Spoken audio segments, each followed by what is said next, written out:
Thank you. Thank you. One more comment, perhaps. Is there another example? Yes, please. I'm not originally from Japan, but I came from China. So I can give you examples in China and Yuan. So in terms of social isolation, I do think it's very common, not just with disabled people, but also with like just normal youth. And think about like comparing to the States, because I go to school in the States, I think Japan and China are more traditionally more family oriented. They actually should be more united. However, I do feel that because you're more family focused and there's a lack the lack of trust between friends. And especially like modern society, people working in other places, low birth rate, and in China, the single child, you don't have brothers and sisters. Mm-hmm. It's going to be a huge problem for people to trust people at your age. I mean, there are people with economic strength, there are people in your very internal cycle, but there's a huge lack in the other two cycles in between, as you talked about. There's not that much personal interactions, and I think that's very huge problems in a lot of societies. Okay, thank you. So we will have time after our break to talk more about this, but I'm pleased to hear that that what I'm talking about has some relevance, perhaps, to the experience in your country, in your part of the world. This became certainly a big concern for us, and we decided, my wife and I, that as a next step in our work at Plan, that we would create our own business. So our Plan is a nonprofit social enterprise, but we couldn't raise enough capital to do the work we wanted to do to spread the insights and the lessons that we have learned about how to deal with social isolation, to spread these far and wide. And so we created a company called Ties, and I'm going to tell you just a little bit about it. This, it's now clear to me, is a 21st century problem. This is a new problem. This has not happened in the world before. And so we are struggling for answers. We don't have all the solutions. We worry. We blame other people. We maybe blame technology. We blame the breakup of the family. We may say young people are too selfish.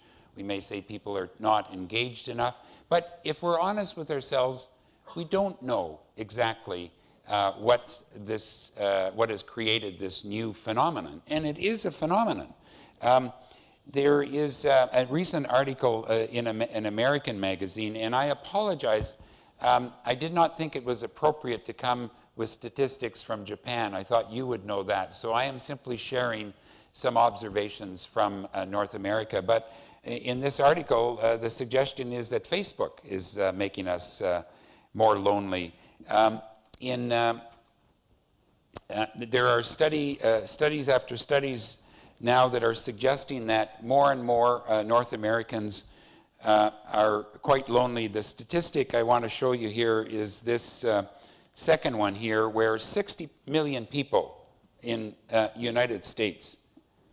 Imagine that, a rich country, 60 million people admit that they are unhappy with their lives because they are alone, because they are lonely, because they are socially isolated. These are numbers that are unparalleled. They've never happened before in history. There's many other statistics, but here's a brand new research from Cornell University, which concluded that loneliness has the same risk of heart disease because it produces changes in the body which are similar to aging.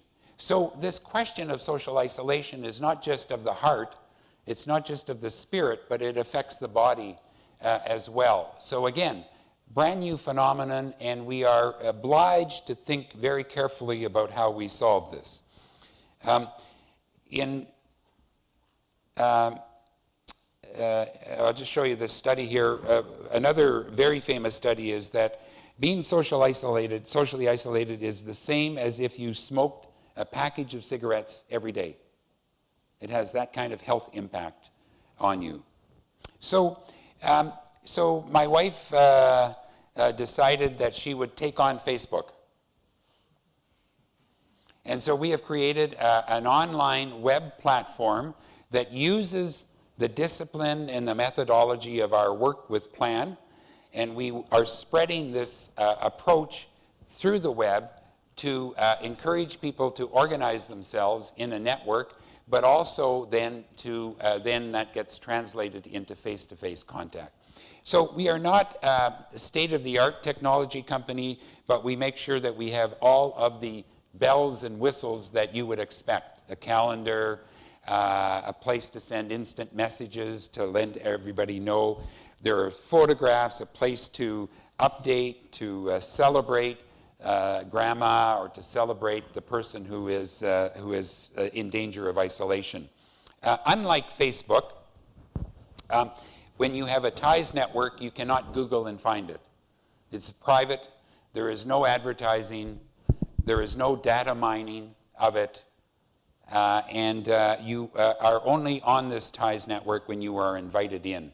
Most importantly, it is also a place where medical professionals and social workers can participate with the family, with the individual, in an equal basis. And so we have built into it a confidential Dropbox so that privacy is respected, and so the medical profession likes this opportunity to work more closely.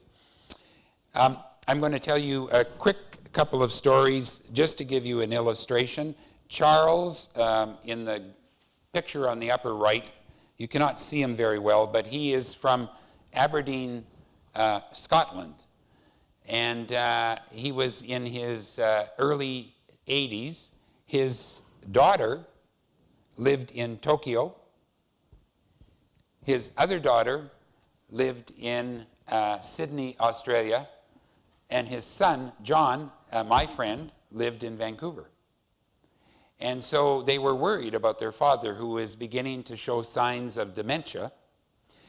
And so they used this ties network to bring the local doctor in Aberdeen, to bring the neighbor of Charles, and the physiotherapist all together in a network online so that they could keep track of what was going on with Dad. And then, of course, as he became more and more incapacitated, of course, the sister or the daughters and the son went home. But they used this as a tool to stay up to date and instant. And the neighbor, she would notice if the paper wasn't picked up in the morning, that she would notice that that maybe something was wrong with Charles, and so she would knock on the door. Then she would let John know and whatever. Does that make sense how we do it?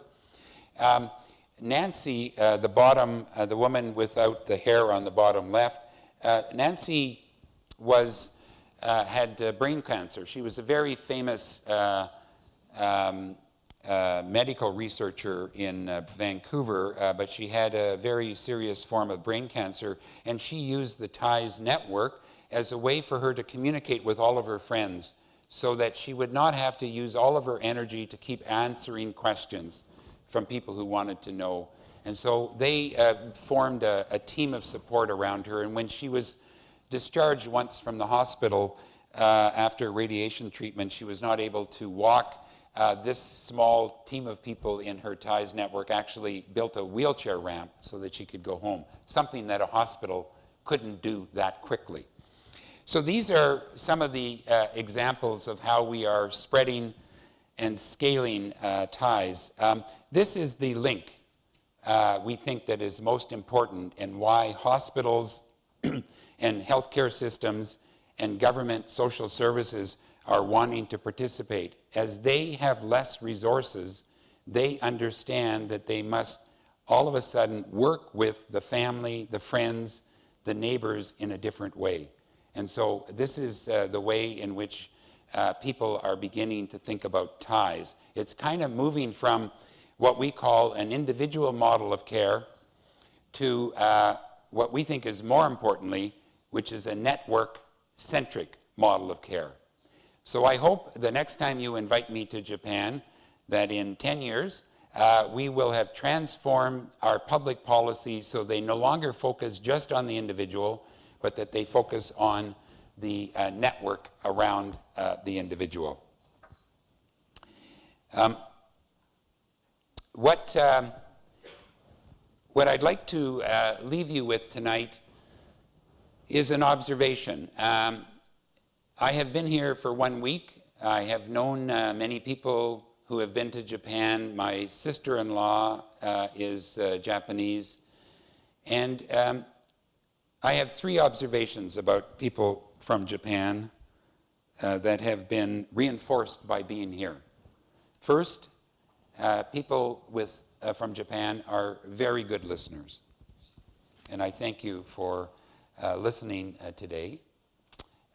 Secondly, people from Japan are very hospitable. This is very clear. You are most welcoming. You know how to make people feel at ease. And as I have learned from being here, you are well connected. I simply mentioned to my friends from Ashoka something, and within 15 minutes, I know the store where my wife bought the earrings and she lost one that I can go to, but as one small example. But people in Japan, you are a small island, you are well connected. These were the 3 qualities that the facilitator had when she welcomed Gordon into community life. She was a good listener, she was hospitable, and she was well connected. These are characteristics that you have, that your country has. So I look forward to Japan being the first country in the world where no one is alone, and where when you come to Narita Airport, there is a big sign that says, "Welcome to Japan. This is a place where everyone belongs." Thank you very much for listening.